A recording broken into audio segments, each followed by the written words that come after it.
शुरू करते हैं कहानी किसकी, हिस्ट्री की। हिस्ट्री में कई पार्ट हैं, प्राचीन, मध्यकालीन और आधुनिक। यदि मैं एग्ज़ाम लेवल पे बात करूं तो सर्वाधिक क्वेश्चन कहाँ से आते हैं, आधुनिक यानी मॉडर्न इंडिया। और यदि मैं एंटरटेनमेंट लेवल पे भी बात करूं तो सबसे ज़्यादा इंटरेस्टिंग मॉडर्न इंडिया है, लेकिन वो डिपेंड करता है पढ़ने के ऊपर। एनसीएन भी बहुत मज़ेदार है, ठीक। तो यहाँ हम सब कहानी शुरू करेंगे वो मॉडर्न इंडिया से। तो सबने सुना होगा कि अकबर मुग़ल वंश में बहुत क्रूर शासक लोग ज़्यादा कहते हैं, लेकिन बहुत ब्रिलियंट शासक रहता है औरंगज़ेब। तो कई सारे लोग ये मानते हैं कि मॉडर्न इंडिया की शुरुआत कब होती है, औरंगज़ेब के मृत्यु के बाद, ठीक। सबका अपना अपना व्यू होता है। तो यदि हम बात करें कि ये जो मॉडर्न इंडिया है ये वास्तव में शुरू कहाँ से होता है। हिस्ट्री में लोग बोलते हैं इतिहास मतलब तारीख पे तारीख, तारीख पे तारीख रटते जाओ, ठीक। तारीख को डाला हुआ ना, तारीख पे तारीख, तारीख पे तारीख रटते जाओ।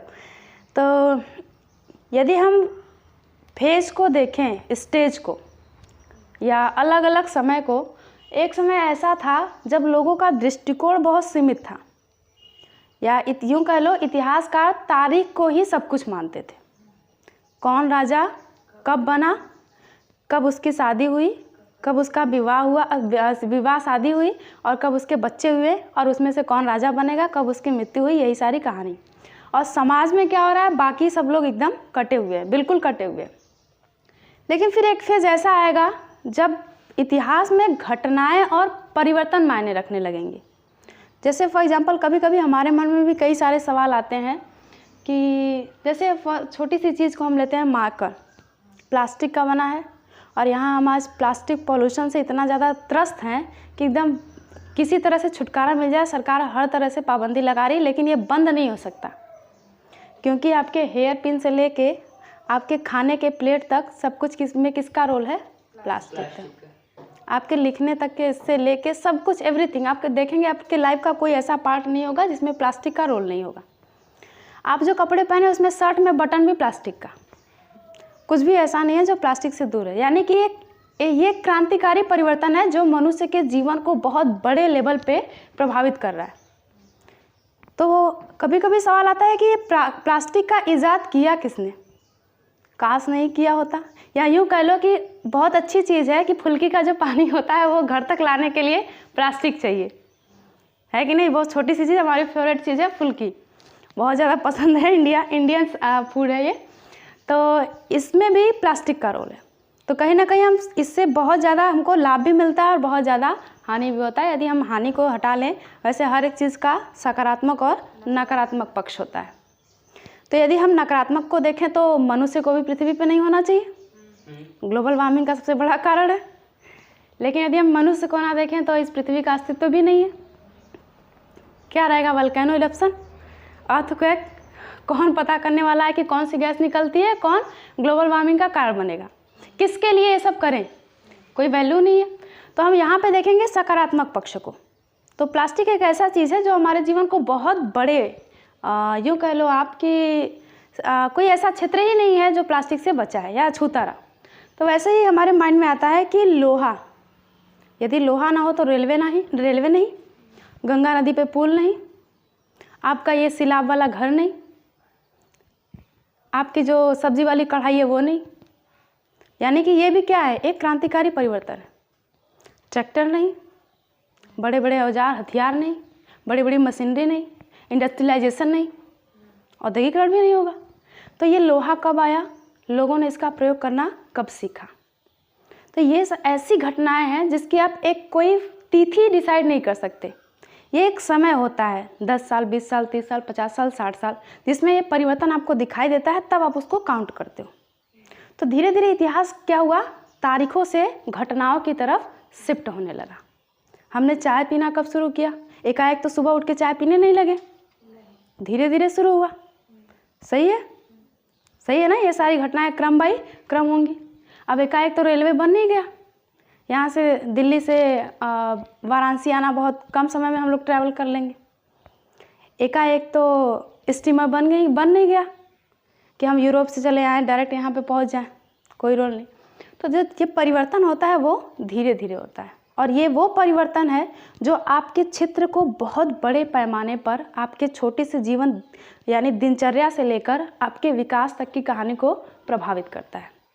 तब इतिहासकार तारीखों से हटकर इन घटनाओं की तरफ बढ़ने लगे। यानी अब इतिहास में किसकी वैल्यू है? घटनाओं की। तो घटनाओं के आधार पर कुछ ऐसी घटना घट जाती है जो आर्थिक, सामाजिक, राजनीतिक, सांस्कृतिक सभी क्षेत्र को प्रभावित कर देती है, और उस घटना का तिथि हमारे लिए इम्पॉर्टेंट हो जाता है, क्योंकि बहुत सारी चीज़ें उसके लिए इम्पॉर्टेंट है। पर ऐसा वाकई में एकदम ऐसा नहीं कह सकते कि एक तारीख सारी घटनाओं के लिए इम्पॉर्टेंट है, ऐसा नहीं कह सकते। आप यदि ये ले लो 1707 औरंगजेब की मृत्यु, तो यहाँ पे आप देखोगे तो राजनीतिक परिवर्तन हो रहा है। राजनीतिक परिवर्तन यानी कोई योग्य, क्योंकि सत्ता जो होता है वो हमेशा योग्य हाथों में बना रहेगा। जैसे ही अयोग्य हाथों में गया, सत्ता का विनाश निश्चित है। सही है। तो औरंगजेब एक कहा जाता है योग्य शासक रहता है, और इसकी मृत्यु के बाद, क्योंकि सबको राजा बनने का शौक है, भारत में कहानियाँ भी सुनाई जाती हैं राजा बेटा, तो सबको बचपन से ही ख्वाब रहता है कि मैं राजा बनूंगा, राजा। इसका भी रूल आगे आएगा कि जब ब्रिटिश भारत में भारतीयों का ये सपना छीनेंगे कि मैं बचपन से सपना देख रहे हैं राजा बनेंगे, राजा बनेंगे, राजा बनेंगे, और एक दिन बोला जाता है कि किसी का बेटा राजा नहीं बनने वाला है, तो वो उबाल भी बाहर निकलेगा, उस पर हम आएंगे बाद में। अभी हम आते हैं तो जैसे 1707 की ये घटना है, तो औरंगजेब की मृत्यु, राजनीतिक परिवर्तन हुआ। और यदि हम सामाजिक स्तर पर देखें तो सामाजिक स्तर पर परिवर्तन बहुत पहले से चल रहा है। सामाजिक स्तर पर जैसे फॉर एग्जांपल 712 या 647 ले लो। 647 में जब हर्षवर्धन की मृत्यु होती है, भारत में कोई केंद्रीय सत्ता यानी केंद्रीय राजा नहीं है जो पूरे क्षेत्र को समेट करके रख सके, और कोई ऐसा नियम नहीं है जो समाज के हर तबके को एक बराबर स्टेटस दे। उस समय यदि हम सामाजिक व्यवस्था को देखें तो सामाजिक व्यवस्था, हमारा वर्ण व्यवस्था जो कर्म पे आधारित था, वो किससे आ गया है? जाति पे। तो जाति में ब्राह्मण, क्षत्रिय, वैश्य और शूद्र।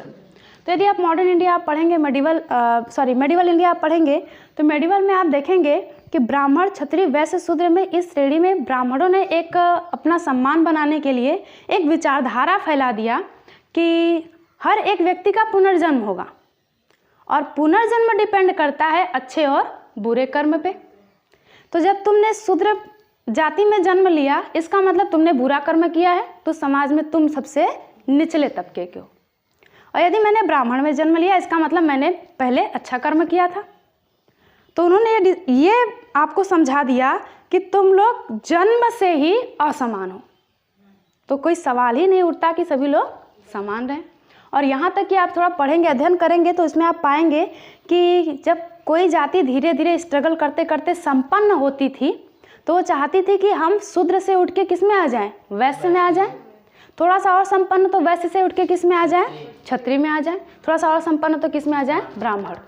तो एक फॉर्मूला बहुत यूँ कह लो कि एक फॉर्मूला आपकी लाइफ पे बहुत फिट बैठता है कि जब आप किसी के यूज के लायक रहते हो, किसी को लाभ पहुंचाते हो, तो वो आपकी मांग या आपकी बात सुन सकता है। यदि आप किसी को लाभ नहीं पहुंचाते हो तो वो चाहता है कि आप हमेशा दबे रहो। तो एक जैसे वही क्षत्रिय, ब्राह्मण, क्षत्रिय, वैश्य और शूद्र सबसे निचले तबके के, जैसे जैसे उनकी स्टेटस बढ़ती जाती थी, वो ब्राह्मणों को भूमि दान में दे देते थे, और ब्राह्मणों से क्या चाहते थे कि हमको ऊंची जाति का दर्जा दे दो। अब जाति का दर्जा देने का डिसाइड करने का ठेका कौन लेकर रखा है? ब्राह्मण। कौन किस जाति में रहेगा, क्या व्यवसाय करेगा, उसकी संस्कृति, उसका पहनावा क्या होगा, सब कौन डिसाइड करेगा? ब्राह्मण। तो वर्चस्व किसका हो गया? ब्राह्मणों का। तो ये इस तरह से सामाजिक अव्यवस्था आई, लोगों का शोषण हुआ। तो सामाजिक अव्यवस्था के लिए हम देखेंगे तो ये एक लंबा चेन चला आ रहा है। जब हर्षवर्धन मरा तो ये पूरा परिवर्तन का दौर, सामाजिक व्यवस्था जो है यहीं से अव्यवस्था में फैलना शुरू कर दी। यहाँ पे अराजकता फैलने लगी, बाल विवाह, फिर शोषण, सती प्रथा। इब्न बतूता ने अपने रहला में लिखा है मध्यकाल में कि एक बार इब्न बतूता रास्ते से जा रहा था। कहानी बहुत इंटरेस्टिंग है। देखो भारत की क्या स्थिति है। इब्न बतूता रास्ते से जा रहा था, रास्ते में वो देखा कि कुछ लोग एक मरे हुए व्यक्ति को ले जा रहे हैं और आगे एक छोटी सी लड़की खूब सुंदर चुंदरी में तैयार होके, अच्छे से सिंदूर उंदूर सब लगा के आगे आगे चल रही है, खूब खुश होके। अब बच्चों को क्या चाहिए कि हमको नया कपड़ा पहना दो, मेला दिखाने ले चलो। उसके माइंड में क्या चल रहा है कि हमको मेला दिखाने ले जा रहे हैं। अब वो खुश होके जा रही है। जब शमशान घाट पे पहुँचे तो उन्होंने देखा, इब्न बतूता ने देखा कि लाश लकड़ी पे रखी गई, उसमें आग लगा दिया गया। अब परंपरा के अनुसार बेटी का पिता ही बेटी को उस आग पे फेंकेगा जिससे उसको मोक्ष की प्राप्ति मिलेगी, पति धर्म। तो पिता तो बेहोश हो गया, फिर लोगों ने उठाकर उसको उस अग्नि पे फेंक दिया। इब्न बतूता इससे तो बहुत ज़्यादा हर्ट हुआ। वो बोला ये कैसी परंपरा है, तो बहुत गंदे लोग हैं, इसे तो जल्दी समाप्त करना चाहिए।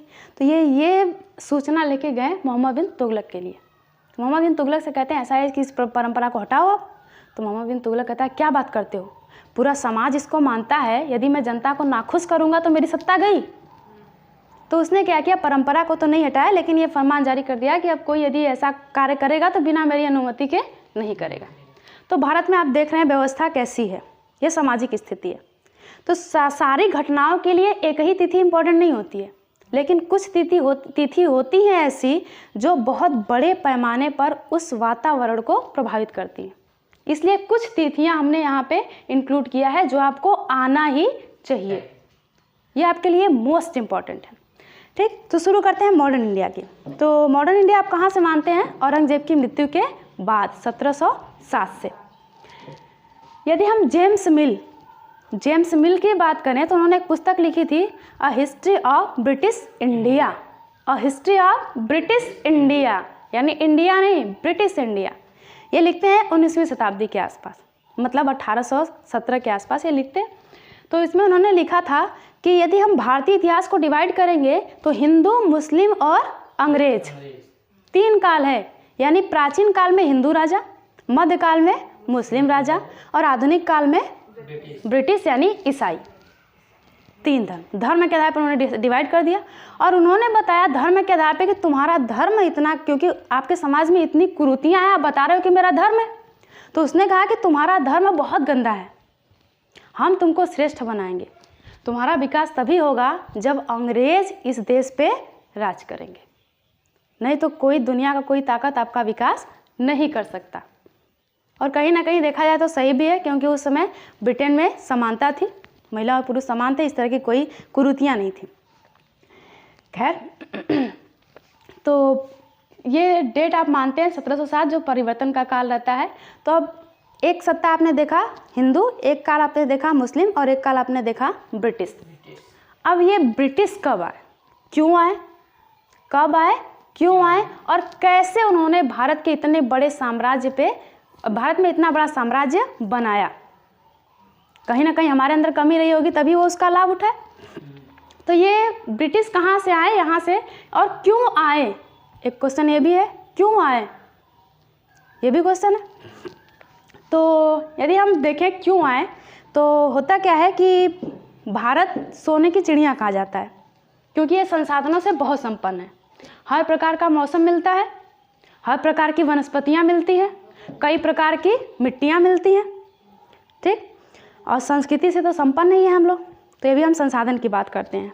तो हमारे यहाँ काली मिर्च जो औषधि है, दालचीनी शुगर के लिए औषधि है, और सौंठ जो गठिया के लिए बहुत कारगर है, ये भी औषधि है, इलायची ये भी औषधि है, जायफल जो गरम मसाले में यूज होता है ये भी औषधि है, मिनरल्स का भंडार होता है, पूरा का पूरा औषधि है। और ये सारी औषधि भारत से व्यापार के थ्रू कहाँ पहुँच रही हैं, यूरोप में। अब इनका एक चेन चल रहा था, यूरोप वासी नहीं आ रहे थे, इनका एक चेन चल रहा था कि अरब प्रायद्वीप, रेड सी और गल्फ ऑफ पर्सिया, उस समय इसी रूट से व्यापार होता था। तो रेड सी और गल्फ ऑफ पर्सिया से जो भी आते थे वो गुजरात जाते थे। तो उस समय वैल्यू किसकी है, गुजरात की। गुजरात में कांडला बंदरगाह, सूरत बंदरगाह जो भी हैं, बंदरगाह की वैल्यू है। तो अब इन्होंने क्या किया कि सूरत बंदरगाह से अरब प्रायद्वीप से मेडिटेरियन सी से होते हुए इटली, और इटली पूरे यूरोप के व्यापार का एकाधिकार लिए हुए है। सारा जो सामान है, सूती वस्त्र से लेके मसाले से लेके सब किसके पास जा रहा है? इटली के पास, और इटली इसको सप्लाई कर रहा है यूरोप में। अब 1498 में एक घटना घट गई। 1498 से पहले यदि 1453 में एक घटना होती है कि वो पहले 1453 से पहले इसमें एक साम्राज्य रहता है, बेजेंटीन साम्राज्य। तो वो व्यापार को होने देता है, एक चेन बनी रहती है, यूरोप की आवश्यकता पूरी होती है, कोई टेंशन नहीं। लेकिन 1453 में बेजेंटीन अम्पायर हार जाता है, किससे? ऑटोमान अम्पायर से। और ऑटोमान अम्पायर ने पूरे रास्ते को बंद कर दिया, यानी ये पूरा चेन क्या हो गया? टूट गया, पूरा चेन ही टूट गया इनका व्यापार का। अब औषधि इनको चाहिए, औषधि तो चाहिए ही। तो अब इनके लिए मजबूरी हो गई कि एक नया रास्ता ढूंढो, और यहीं से रास्ते ढूंढने की प्रक्रिया शुरू हो गई। 1453 लोग आते, क्योंकि यूरोप का आप देखेंगे बाउंड्री किससे लगता है? इधर पैसिफिक ओशियन से लगता है और इधर अटलांटिक ओशियन से लगता है। अब पैसिफिक ओशियन पार करके आना, यूरोप यानी रसिया से होते हुए पूरा ठंड एरिया जम जाएंगे। तो अब इनको किधर से आना था? अटलांटिक ओशियन से आना था। तो ये चलते थे 1453 से ही, लेकिन ये क्या करते थे? आते थे बीच समुद्र में, कहीं न कहाँ जहाज इनका डूब गया, कहाँ इनकी मृत्यु हो गई, किसी का पता नहीं चलता था। तो 1478 में एक घटना घटी कि हिंद महासागर में मानसून का खोज हो गया। मानसून जो मई से लेके, यानी कि हवाएं चलना शुरू करती हैं मई से, और केरला में पहुंचता है 1 जून को। 1 जून को केरला में पहुंचा। जून से लेके लगभग सितंबर तक दक्षिण पश्चिम हवाएं, यानी कि दक्षिण से होते हुए ऐसे, यानी कि जो भारत का पश्चिमी तट है वहाँ पे हवाएं ऐसे चल रही है। यानी आप अफ्रीका के तट के पास पहुँच गए तो हवाएं आपको भारत की तरफ पहुँचा देंगी मानसून। इसके पहले लोग आते थे अफ्रीका के साउथ, यानी जो केप, अफ्रीका का साउथ पोल जो केप है वहाँ तक पहुँचते थे। वहाँ पे हवाएं की दिशा अलग होती थी, तो हवा की दिशा के अनुसार वो कहीं और चले जाते थे। इसी क्रम में देखा जाए 1492 में चला स्पेन निवासी कोलंबस। अब कोलंबस चलते हैं तो चूँकि उस समय तो स्टीमर था नहीं कि जैसे चाहो उधर लेके चले जाओ, और पतवार वाली नाव होती थी, और इसमें हवा बहुत रोल करता था। तो जब वो चलना शुरू किया तो वो पहुंच गया कहाँ पे? बहामास आइलैंड, और बोला कि मैंने अमेरिका की खोज कर ली, भारत की खोज कर ली रेड इंडियन को देख के। फिर बेचारा स्पेन आता है, स्पेन वासी जाते हैं सर्वे करने के लिए कि देखे कहाँ ये भारत पहुंच गया है। तो बहुत बड़ी उपलब्धि हो जाएगी हमारे लिए। पूरे हमने भारत को खोज लिया, यानी नया मार्ग ढूंढ लिया, तो पूरे भारत के व्यापार पे हमारा एक अधिकार हो जाएगा, हम तो राजा हो जाएंगे। सपने फलने फूलने लगे, तो वो सपना टूटा कि कहीं और पहुँच गया था। तो अब क्या हुआ कि उन्होंने उसको बेचारे को फांसी दे दी। ठीक, फिर एक दूसरा यात्री चला कोलंबस, और वो जाके पहुँचा अमेरिगो जाके पहुँचा नॉर्थ अमेरिका के मेनलैंड पे, और उसी के आधार पे उसका नाम पड़ा अमेरिका। फिर उसके बाद अलग अलग पुर्तगाली और स्पेन इधर की तरफ पश्चिम की तरफ, यूरोप से पश्चिम की तरफ बढ़े, और नॉर्थ अमेरिका, साउथ अमेरिका के बहुत बड़े भाग पर उन्होंने कब्जा किया। यदि आप देखेंगे गुयाना, फ्रेंच गुयाना, ये सब जो उपनिवेश थे, यहाँ के ऑफिशियल लैंग्वेज को देखेंगे तो पुर्तगीज है, तो स्पेनिश है, यही सारी चीज़ें हैं। तो ये इन लोगों के ये उपनिवेश थे। तो ये एक इधर कहानी चल रही है। दूसरी कहानी पे हम आते हैं। दूसरी घटना घटी 1498, और इसी दौरान हो गया एक दिक् सूचक की खोज हो गई थी। तो दिशा बताता है नॉर्थ टू साउथ। यदि नॉर्थ टू साउथ आपको पता है तो ईस्ट वेस्ट आप फाइंड कर लोगे, सही है।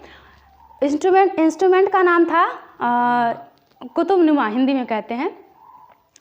तो हेनरी नेविगेटर ने इसकी खोज की, जो नेविगेशन के लिए बहुत ज़्यादा इम्पोर्टेंट था। तो ये 2 चीज़ें इम्पोर्टेंट थी, एक कुतुबनुमा और दूसरा मानसून की खोज। कुतुबनुमा के थ्रू वो कहाँ तक आए?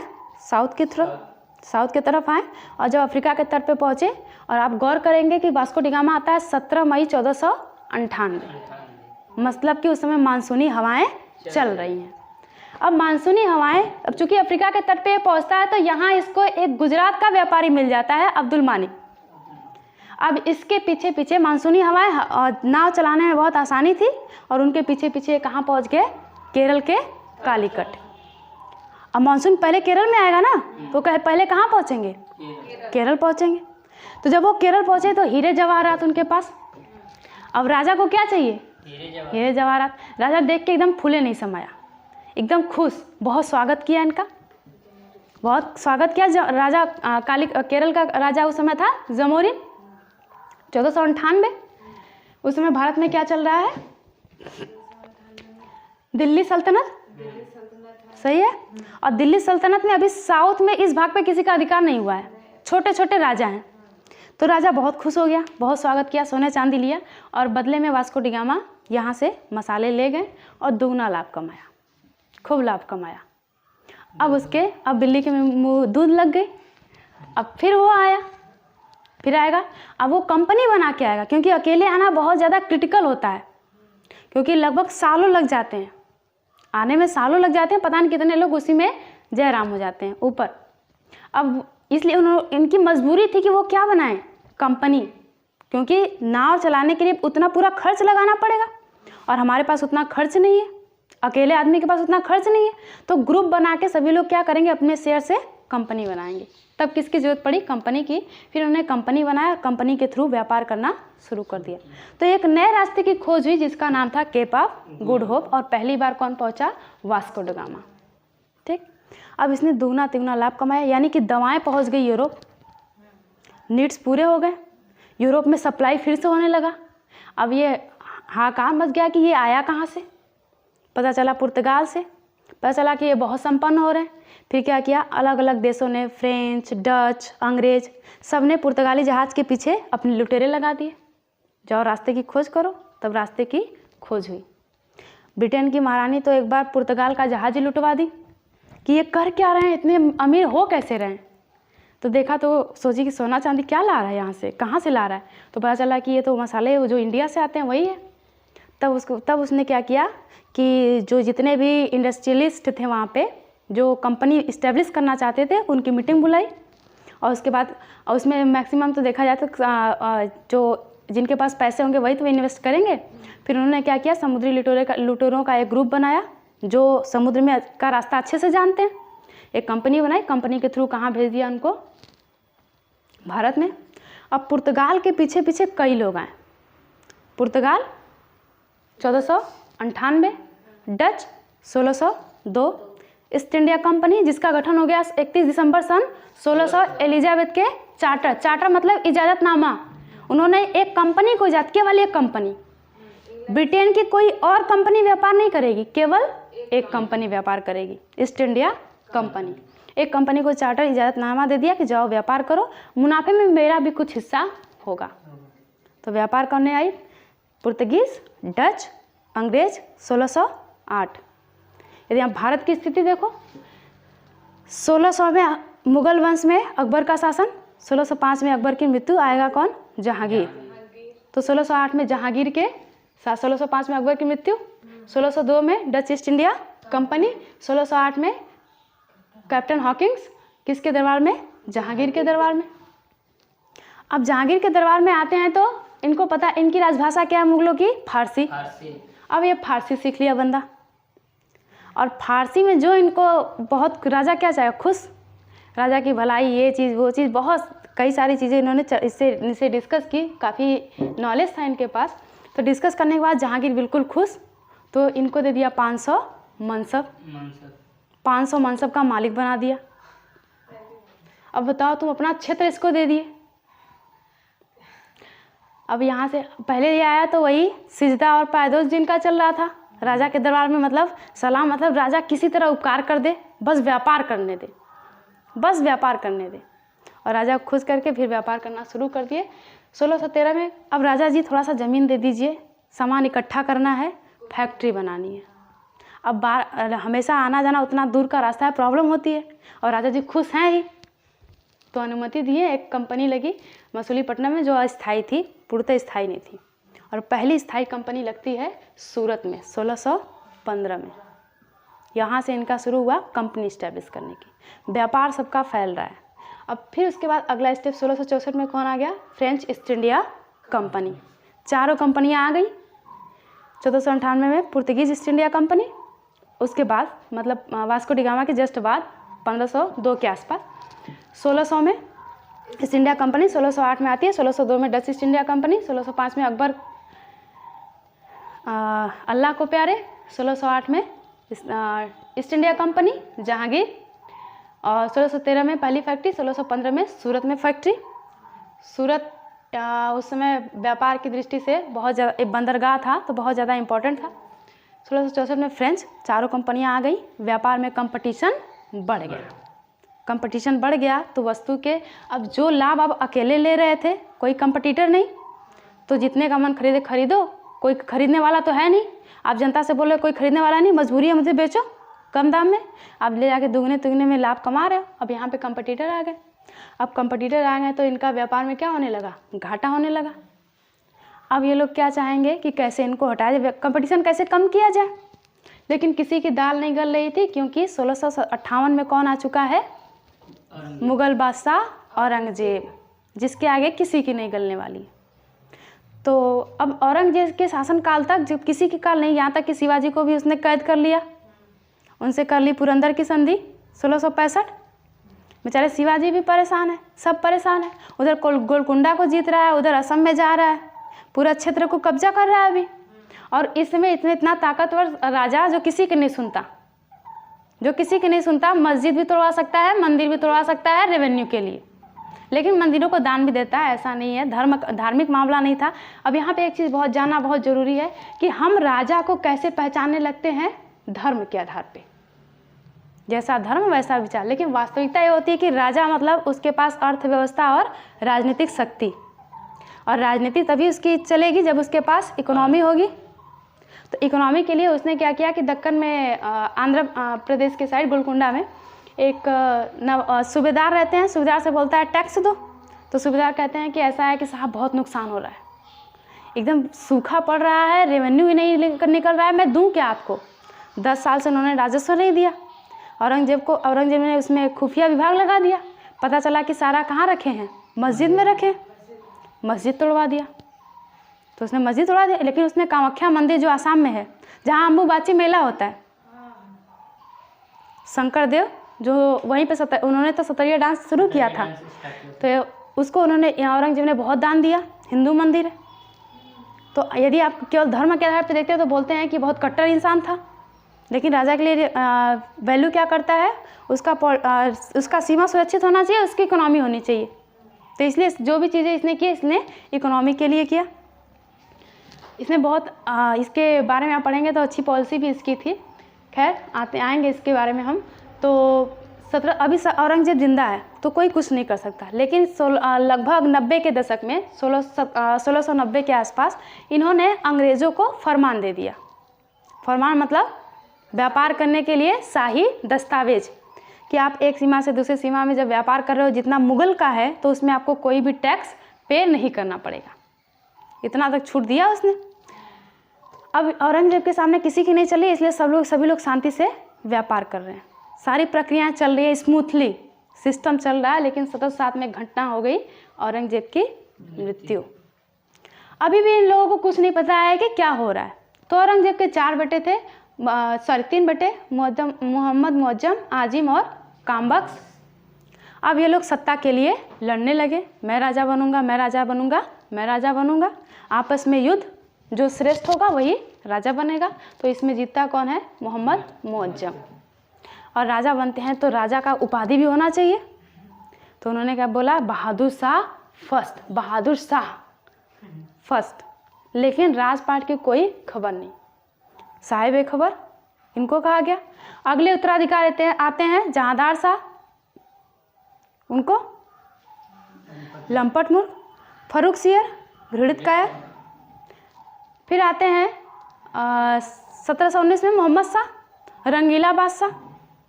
अब देख रहे हो, ऐसी उपाधियां इनकी हैं जैसे राजपाट का कुछ पता नहीं है, बस नाम के राजा हैं। लेकिन अभी इन चारों कंपनियों को पता नहीं कि ये लोग कर क्या रहे। तब तक 1739 में नादिर शाह का आक्रमण, ये इनका कार्यकाल है 1707 से 12। बहादुर शाह फर्स्ट, जो शाह बेखबर उपाधि धारण कौन करता है, मुअज्जम। 12 से 13 जहांदार शाह लंपट मूर्ख। आप योग्यता देख ही रहे। 13 से 19 फर्रुखसियर घृतकार, इनकी भी योग्यता देख रहे हैं। शासक निर्माता के द्वारा ये लोग शासक बन रहे हैं, जो शासक बना रहा है वो तो उससे ऊंचा हो गया, सैयद बंधु। तो किस बात के राजा, अलग अलग उपाधि। 1719 में रफीउद्दौला मरते, रफीउद्दौला। आपकी राजनीतिक उथल पुथल देखिए, 1719 में 4 शासक, फर्रुखसियर गए, रफीउद्दौला गए, रफीउद्दौला गए, कौन आ गया, मोहम्मद शाह रंगीला बादशाह। 4 शासक। यदि इस वर्तमान समय में इस स्थिति में मोदी जी को हटाओ, किसी और को लाओ, उनको हटा के किसी और को लाओ, उनको हटा के किसी और को, तब तक चाइना अटैक कर दिया। आपकी राजनीतिक स्थिति है, जब तक राजा है तभी तक सिस्टम चलेगा, जनता तब तक शांत है कि रक्षा करने के लिए कौन है, राजा। राजा हटा सब कुछ समाप्त। तो 1719 में 4 शासक बदले, ये है भारत की राजनीतिक स्थिति। लेकिन अभी बात बाहर नहीं जा रही है। बात बाहर कब जाती है, 1739 में नादिर शाह का आक्रमण। नादिर शाह और मोहम्मद शाह रंगीला के बीच में युद्ध होता है, बैटल ऑफ अंबर, 1739 में। अंबर के युद्ध में नादिर शाह इनको बहुत बुरी तरह से पराजित करता है और इनका सिंहासन उठा के लेके चला गया, जो शाहजहां ने बनवाया था, तख्त ए ताउस, कोहिनूर हीरा जिसमें लगा हुआ था। आपका सिंहासन ले गया, मतलब कि अब आपकी कोई वैल्यू नहीं है। इसने अंग्रेजों को बताया कि अब भारत में कोई बचा ही नहीं है। राजा का सिंहासन गया, अब क्या बचा है। तब अंग्रेजों ने, यहीं से शुरू हो जाता है अंग्रेजों की कूटनीति। अंग्रेज क्या कह लो, चारों कंपनियां जो पहले आ चुकी हैं, पुर्तगीज, डच, इंग्लिश और फ्रेंच। अब ये चाहती हैं कि चूँकि राजा तो अयोग्य है, तो अब हम लोग क्या करें कि जो सभी लोग चाहते हैं कि कैसे प्रतिस्पर्धा को कम किया जाए, कैसे इस पर शासन किया जाए। ये 4 कंपनियां थी, इनमें से कौन भारत का भाग्य विधाता बनेगा, अभी ये तय होना था। तो इसमें सबसे तगड़ा दिमाग लगाया अंग्रेजों ने। उन्होंने पुर्तगालियों से 1661-62 में क्या लिया, बम्बई दहेज में रिलेशन बन गया। तो अब भाई रिश्तेदार से तो युद्ध करेंगे नहीं, जरूरत पड़ने पे काम आएगा। दूसरा प्रतिद्वंदी आया डच। डचों को स्पाइस आइलैंड, जो इंडोनेशिया, मसालों का व्यापार तो उधर से करो। वो बोले मुझे यही दे दो, मैं यही खुश हूँ, जाओ लड़ो अपना। बचे कौन, फ्रेंच और ब्रिटिश। अब इन दोनों में ये फैसला होना था कि कौन भारत का शासक बनेगा। और कोइंसिडेंट कि इसी समय ऑस्ट्रिया में उत्तराधिकार का चुनाव होना था। कठपुतली नवाब, जिसका नवाब होगा यानी जिसका राजा, उसका प्रशासन, उसकी शक्ति, उसकी इकोनॉमी, पूरा यूरोप उसका, मतलब मैक्सिमम आधे से अधिक यूरोप उसका। और ऑस्ट्रिया उस समय लगभग इटली तक था, और इटली मेडिटेरियन सी, रेड सी से होते हुए इधर व्यापार कर लेंगे, शॉर्ट रूट मिल जाएगा। तो ये ऑस्ट्रिया पे राजकुमार का स्थापना करना यानी ब्रिटिश की तरफ से होगा कि फ्रांस की तरफ से, ये बड़ा इंपॉर्टेंट मुद्दा था। उधर युद्ध चल रहा है कि मेरा राजकुमार बनेगा कि आपका, ये युद्ध चल रहा है। अब इसी युद्ध को ये लोग कहाँ लेके चले आए, भारत में, क्योंकि वहाँ जो जीतेगा वो सर्वश्रेष्ठ है। तो अब ये बात आत्मसम्मान पे आ गई वहाँ पे। अब ये लोग क्या करने लगे, वो उसकी जहाज को डुबो रहा है हिंद महासागर में, फ्रेंच इंग्लिश के जहाज को, और इंग्लिश फ्रेंच के जहाज को डुबो रहे। तानातानी यहीं से शुरू हो गई 1739 से। और फ्रांसीसी की तरफ से डुप्ले, अंग्रेज की तरफ से क्लाइव, युद्ध चल रहा है। डुप्ले ने क्या किया कि बहुत बेहतरीन नीति अपनाई। कर्नाटक में शासक रहते हैं अनवरुद्दीन। उस समय मद्रास पे अधिकार रहता है, कर्नाटक के साइड मद्रास पे अधिकार रहता है ब्रिटिश का, और पुदुचेरी पे अधिकार रहता है फ्रांसीसी का। तो फ्रांसीसी क्या करते हैं, कर्नाटक में हस्तक्षेप करते हैं फैक्ट्री लगाने के लिए। तो अंग्रेज जाके अनवरुद्दीन से कहते हैं कि ऐसा है कि राजा आपके होते हुए आपके क्षेत्र में हस्तक्षेप हो रहा है, संप्रभुता को चुनौती है। तो राजा कहते हैं ऐसा है, जाते हैं फ्रांसीसी कहते हैं निकलो यहाँ से, निकल जाओ तो लोग, कोई नहीं रहेगा यहाँ पे। फ्रांसीसी कहता है आप यहाँ के राजा हैं हुजूर। तो कहते हैं अच्छा मैं राजा हूँ, क्या बात करते हो, हाँ आप राजा हैं, तो मैं तो बस युद्ध कर रहा हूँ, बाकी सब तो मैं आप ही को दूंगा जीतने के बाद। करो क्या बात करो, जाओ लड़ो। तो यहीं पे ये जो कहानी होती है फर्स्ट आंग्ल फ्रांसीसी वार, वो होता है ऑस्ट्रिया के राजकुमार के कारण। सेकेंड आंग्ल फ्रांसीसी वार होता है ये कर्नाटक को लेकर, यहाँ के स्थानीय मुद्दे को लेकर। और फिर थर्ड होता है यूरोपीय मुद्दे को लेकर। तो ये कई सारे चेंज चलते हैं। तो फर्स्ट आंग्ल फ्रांसीसी वार में क्या होता है, फ्रांस ने ईस्ट इंडिया कंपनी को बहुत बुरी तरह से पराजित किया। तो उसी समय अंग्रेज़ों ने एक दिमाग लगा लिया कि उन्होंने ब्रिटिश गवर्नमेंट चूँकि ब्रिटिश गवर्नमेंट के द्वारा जो कंपनी बनाई गई थी east India company, private company थी, जैसे जियो, सरकार का कोई हस्तक्षेप नहीं है। और BSNL सरकार का बहुत हस्तक्षेप है, बिना सरकार की अनुमति कुछ नहीं होगा। सरकार जिसको हेड के पद पे रखेगी वही आएगा, लेकिन मुकेश अंबानी किसी को रख सकते हैं। तो इन्होंने क्या किया कि फ्रेंच सरकार को ये सूचना दे दी कि डुप्ले यहाँ पे बहुत कमा रहा है, बहुत करप्शन, हटाओ इसको, किसी और को भेजो। अब उसने क्या किया, उसको क्या पता कि वो इस समय क्या कर रहा है हिंदुस्तान में, फ्रेंच को कहाँ पहुँचा रहा है। अब उन्होंने डुप्लो को हटा दिया और यहीं पे फ्रांसीसी की शक्ति कमज़ोर हो गई। फिर बैटल ऑफ वांडीवास 1759 वांडीवास के युद्ध में क्या होता है, फ्रांसीसियों को हराते हैं यहीं पे। फ्रांसीसी यहीं पे हार जाते हैं, लेकिन फैसला होता है लास्ट जो चौथा आंग्ल फ्रांसीसी वार होता है उसमें, तीसरा आंग्ल फ्रांसीसी वार होता है उसमें फैसला होता है। और ये जो चौथा ये युद्ध कब से कब तक चल रहा है, 1746 से 63। तो 1759 में ये हार चुके हैं, लेकिन अंतिम रूप से जो डिसीजन होता है कि तुम यहाँ पे केवल व्यापार करोगे और बाकी भारत में कोई हस्तक्षेप नहीं करोगे, वो कब तय होता है, 63 में। और 1760 का एक युद्ध बहुत फेमस है, वेदरा का युद्ध। यहाँ पे जब जैसे ही 1759 में वांडीवास के युद्ध में फ्रांसीसी हारने लगते हैं, वो किधर चले जाते हैं, डचों की तरफ। बोलते हैं डचों से आओ मेरा हेल्प करो। और जैसे ही वो आता है तो 60 में किसको हरा दिया अंग्रेज़ों ने, डचों को।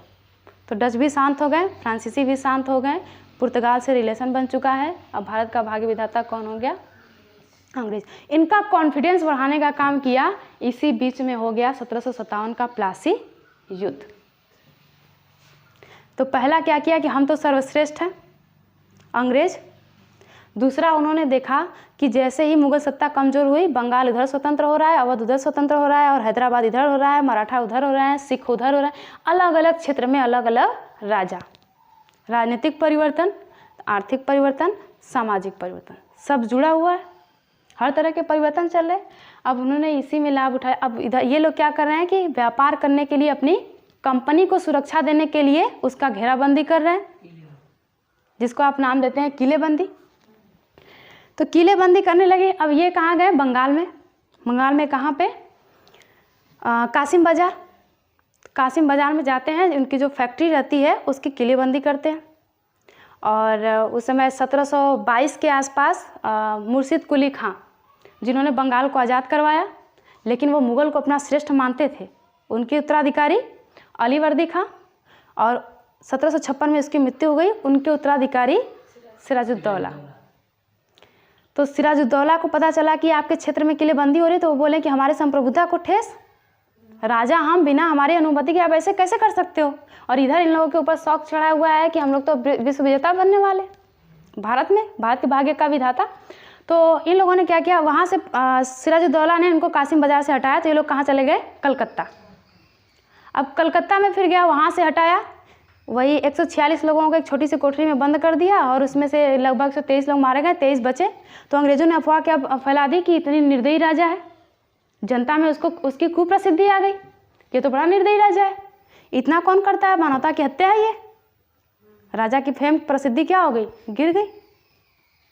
वहाँ से भगाता है तो बेचारे चले जाते हैं फुल्टा द्वीप पे। और इधर मद्रास का गवर्नर रहता है क्लाइव।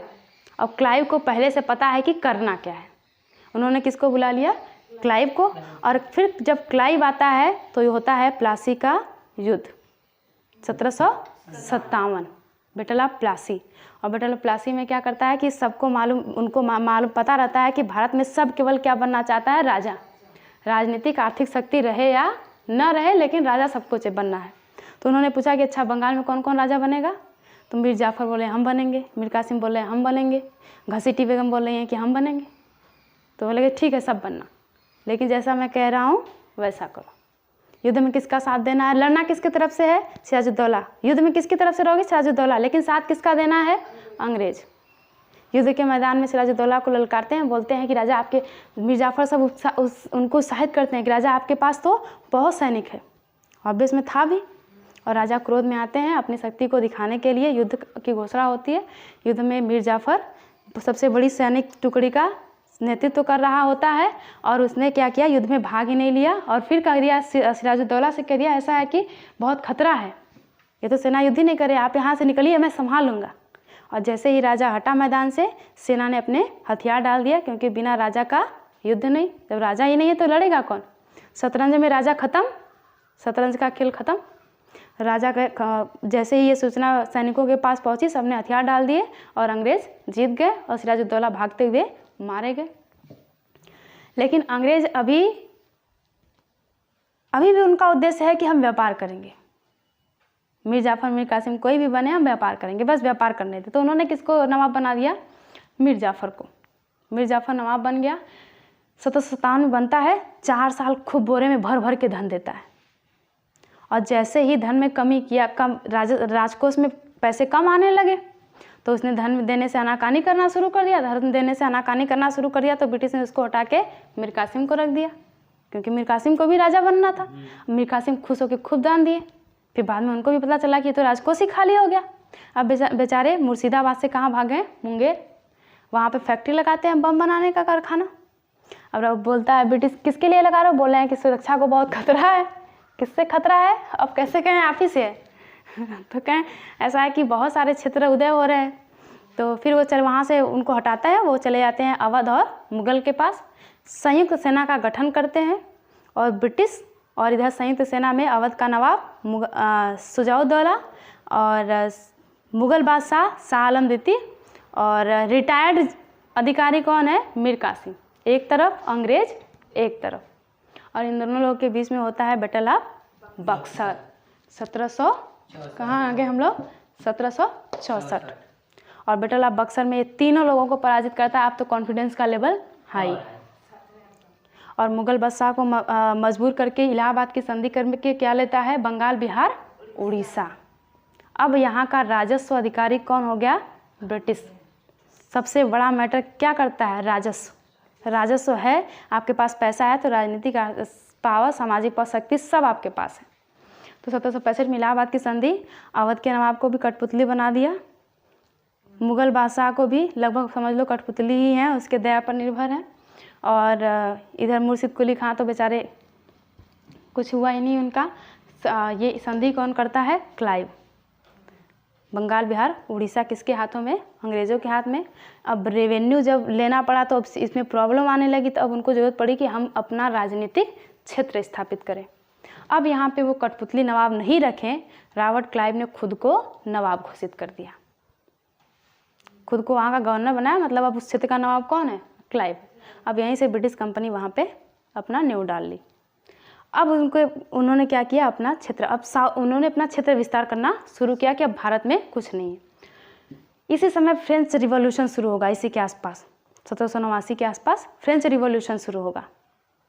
1789 में जब फ्रेंच रिवॉल्यूशन शुरू हुआ, फ्रांस की क्रांति, तो फ्रांस की क्रांति, तो उनको डर था, फ्रेंच कंपनी यहाँ पे भी थी, उनको डर था कि फ्रांस कहाँ पे चला आएगा? भारत में, तो बहुत प्रॉब्लम हो जाएगी। फ्रांस, तो फ्रांस कहाँ चला आएगा? भारत में, बहुत प्रॉब्लम हो जाएगी। उधर मैसूर में हैदर अली बहुत तेज़ी से बढ़ रहे थे। 1761 एक छोटा सा फौजदार रहता है डिंडीगुल का, कर्नाटक में है, और सिपाही, वहाँ से वो आता है राजा के पद पे, बहुत स्ट्रगल करता है। फिर राजा के पद पे आने के बाद उन्होंने अपना जब क्षेत्र विस्तार करना शुरू किया, लगभग साउथ का पूरा क्षेत्र हैदर अली के क्षेत्र में हो गया। पूरा इधर कराची पोर्ट भी इनके हाथ में हो गया। और जो फ्रेंच आएंगे वो कहाँ से आएंगे? कोच्चि पोर्ट। किधर आएंगे? कोच्चि पोर्ट से आएंगे। अब ये पोर्ट भी इधर से गया, साउथ वाला कोस्टल एरिया भी गया, मसालों का क्षेत्र भी गया। तो इधर अंग्रेज़ों को ये समझ में आने लगा कि ये तो बहुत तेज़ी से ग्रोथ कर रहा है, तो इससे सुरक्षा को खतरा है। अब अगला टारगेट उनका क्या है? मैसूर। तब मैसूर को अब मैसूर के बारे में हम इसमें जब पढ़ेंगे डिटेल में तब आएंगे। इसमें टीपू सुल्तान की पॉलिसी बहुत बेहतरीन थी मैसूर के लिए। तो 1767 से 1799 में आंग्ल मैसूर युद्ध होता है। फर्स्ट जो 2 युद्ध होते हैं 67 से 69 और 80 से 84, ये हैदर अली के बीच में होता है, लेकिन 1782 में ही हैदर अली की मृत्यु हो जाती है। फिर आते हैं टीपू सुल्तान। पहला युद्ध देखो आप 1767 से 69, इसमें हैदर अली ने अंग्रेज़ों को बहुत बुरी तरह से हराया। और ये बेचारे, जब इनकी एक अच्छी बात ये थी कि जब ये इनको लगता था कि अब सत्ता हाथ से चली जाएगी या नुकसान होगा, तब ये हाथ जोड़ लेते थे, बोलते थे गलती हो गई। और फिर जब उनको मौका मिलता था तो अपने आप को यूनाइट करते थे। यहाँ से आप सीखो कि जब आप एक बार फेल्योर हाथ लगे तो आप अपने आप को यूनाइट करो। दुनिया तो बोलने का काम ही है, बोलेगी, लेकिन उस समय वही स्थिति है पेशेंस की, कि आप अपने आप में पेशेंस रखो और अपने आप को बस स्ट्रांग करते रहो। 10 साल उन्होंने अपने आप को स्ट्रांग कर दिया। 80 से 84 फिर अटैक किया और फिर धीरे धीरे पूरे मैसूर को जीत लिया, पूरा क्षेत्र इनके कब्जे में आ गया। फिर 1767 से 1799 में हुआ। 99 में फिर आ जाते हैं वेलेस्ली ये सहायक संधि कर लिया, मैसूर को अपने कंट्रोल में ले लिया। अब उनका अगला टारगेट है मराठे भी बहुत तेज़ी से बढ़ रहे हैं। मराठों में आप देखेंगे बाजीराव, जो दिल्ली के मुग़ल बादशाह से चौथ वसूलने लगा था, मुग़ल बादशाह से चौथ ले रहा था, इधर बंगाल से भी चौथ ले रहा था, इधर साउथ इंडिया में सबके नाक में दम रख करके रखा था। और जैसे ही 1775 में माधवराव की मृत्यु होती है तो नारायण राव रहते हैं, वो पेशवा बनना चाहते हैं और उनको पेशवा नहीं बनाया जाता है। जब पेशवा नहीं बनाया जाता है तो वो अंग्रेज़ के पास गए, बोले कि मुझे पेशवा बना दो। तो अंग्रेज़ों ने कहा तुम्हें पेशवा बनना है, हम तो राजा बनाते ही हैं, हमने बंगाल में भी बनाया था मीर जाफ़र को, मीर कासिम को, तो को पेशवा बना है, चलो पेशवा बना देंगे। तब शुरू हो गया 1775 में आंग्ल मराठा वार। उन्होंने पूरा विभीषण मिल गया ना अंग्रेज़ों को, पूरा पोल उनके पास, अब उनको मालूम है कि क्या करना है। तो प्रथम आंग्ल मराठा वार हो जाएगा 1775 से 82 साल 22 की संधि। आधा शक्ति तो खत्म, 8 से 18 से 3 से 8 5 आधा शक्ति ये खत्म, 16 से 18 शक्ति पूरी तरह खत्म। मराठे भी कंट्रोल में आ गए, पूरा मराठा यानी साउथ इंडिया लगभग पूरा इनके कंट्रोल में। अब अगला टारगेट, अगला नाक में दम कौन किया है? पंजाब। अब इस समय क्या हुआ?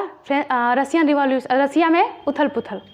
अब इनको लग रहा है कि रसिया आ जाएगा उत्तर पश्चिम प्रांत से भारत, तो पूरा ये कराया पे पानी फिर जाएगा। अब उसको रसिया को रोकना था, और रसिया को रोकना था तो उसके लिए अफ़गानिस्तान पे नियंत्रण रखना था। अफ़गानिस्तान के जस्ट पहले पंजाब में राजा रणजीत सिंह। अब राजा रणजीत सिंह आ गए। राजा रणजीत सिंह, जब तक राजा रणजीत सिंह थे तब तक अंग्रेज़ों की दाल नहीं गली। अब राजा रणजीत सिंह की 1839 में मृत्यु हो गई, उनकी बीवी रानी जिंदा, और उन्होंने बोला अंग्रेज़ों से आके कि हमारे बेटे दिलीप सिंह को राजा बना दो। बोले राजा बनाना है, हम तो बनाते ही हैं। दिलीप सिंह को राजा बना दिया। कठपुतली पूरा क्षेत्र किसका हो गया? अंग्रेजों का, क्योंकि रणजीत सिंह की मृत्यु के बाद उनकी आर्मी के पास पूरी शक्ति चली गई और आर्मी उसी को राजा बनाती थी जो उसके पक्ष में कार्य करता था।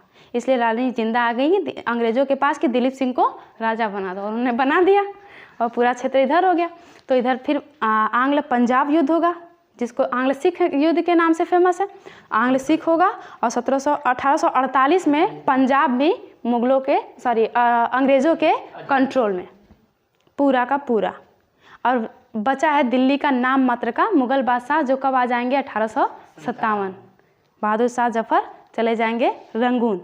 अब पूरा दिल्ली में सब कुछ इनका, तो पूरा ये चेन चला इनका। इसी में जब ये यहाँ तक 1767 से 99 हो गया, 1775 से 1818 आंग्ल मराठा युद्ध। अब जब हम अगला शुरुआत करेंगे तो कहाँ से करेंगे? 1818। और ये इसी में हम आएंगे, पंजाब पे भी आएंगे। थोड़ा सा हम गुरु नानक से शुरू करेंगे, सिख वाला, फिर 10वें गुरु कैसे आए, फिर कैसे वो बटा, फिर कैसे मिसल बना, फिर कैसे रणजीत सिंह आए, फिर कैसे अंग्रेज़ों के हाथ में गई पंजाब की एक कहानी। अभी अवध बचा है, अवध की कहानी। तो अंग्रेज़ों ने यहाँ तक तो अपना विस्तार किया, अभी और भी कुछ क्षेत्र जैसे अवध बचा है और इधर दिल्ली भी बचा है, ये भी बचे हैं छोटे छोटे क्षेत्र। तो इन छोटे छोटे क्षेत्रों को वो कैसे शामिल करेंगे? हैदराबाद अभी बचा है, उनको कैसे शामिल करेंगे इसमें? यानी कि अब एक बार जब बंगाल बिहार उड़ीसा प्लासी युद्ध, प्लासी में छोटा सा एक क्षेत्र आता है 24 परगना, और बक्सर में बंगाल बिहार उड़ीसा। अब धीरे धीरे वो क्या करेंगे? क्षेत्र विस्तार। और जब 1856 तक पूरा विस्तार हो गया तब लोगों से रहा नहीं गया, अब पूरा विस्तार हो गया तब लोगों से नहीं रहा गया। और उन्होंने टारगेट भी बहुत बेहतरीन बनाया कि पहले उन्होंने नॉर्थ इंडिया में बंगाल को हराया तो साउथ इंडिया वाले खुश, फिर उन्होंने साउथ इंडिया को हराया तो नॉर्थ इंडिया वाले खुश। धीरे धीरे वो एक दूसरे के प्रतिद्वंदी को हराते गए और एक दूसरे के लिए सभी लोग खुश होते गए। और जब पूरा भारत अंग्रेज़ों के हाथ में चला गया तब हम लोग कहें ये क्या किया हमने, तब हम हिंदू और मुस्लिम गले मिलेंगे कि हम भी भाई और तुम भी भाई। ठीक, तो ये कहानी थी अभी तक की 1858। ठीक है, आगे जो चलेगा 1818 के बाद, और इसी में हम देखेंगे कि कैसे एक्ट आना शुरू हुआ। कैसे एक्ट वाला एक अलग वीडियो हम लोग बनाएंगे कि जब बंगाल, बिहार, उड़ीसा उनके यानी 1765 में 64 में बक्सर युद्ध के बाद इलाहाबाद की संधि, बंगाल, बिहार, उड़ीसा, फिर कैसे वो लोग 1773 का एक्ट लाएं, कैसे वो स्टेप बाय स्टेप एक्ट कैसे ला रहे हैं और क्यों ऐसा प्रोविज़न कर रहे हैं, इसका एक हम अलग पार्ट देखेंगे। उसमें केवल गवर्नर जनरल होंगे और ये कहानी आपके पास रहेगी तो हम लोग रिलेट करते जाएंगे कि उस समय राजनीतिक स्थिति क्या है, सामाजिक स्थिति क्या है और वो ऐसी पॉलिसी क्यों बना रहे हैं। ठीक, चलो, और बाकी हो गया। कोरोना वायरस से बच के रहना।